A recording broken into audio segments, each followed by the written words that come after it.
Como encerrar Open Finance na Nubank? Siga o passo a passo até o final para não ter nenhum erro. Vamos lá, aqui na tela inicial da Nubank, vem no canto superior esquerdo e clica no bonequinho de usuário. Clicando no boneco de usuário, aqui abaixo você vai ter a opção de Open Finance. Se não estiver aparecendo para você, vem na engrenagem de configurações no canto superior direito e você vai ter aqui a opção de Open Finance, tá bom?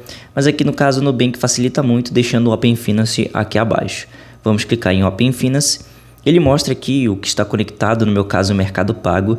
Para a gente estar removendo essa conta, deslizamos até aqui embaixo e nós temos Gerenciar Conexões.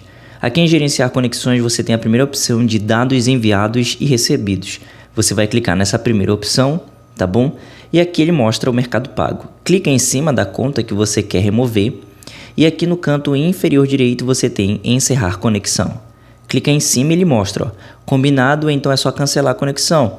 Ele mostra quais são as funções afetadas e agora é só clicar em cancelar conexão. Possivelmente ele não vai pedir a sua senha de 4 dígitos, então presta bastante atenção na hora de cancelar, tá bom? É só clicar na opção vermelha de cancelar conexão e você vai estar encerrando essa conexão Open Finance no Nubank, beleza? Se você tiver alguma dúvida é só você deixar aqui nos comentários, não esqueça de deixar seu like e se inscrever no canal. Tamo junto, é nóis!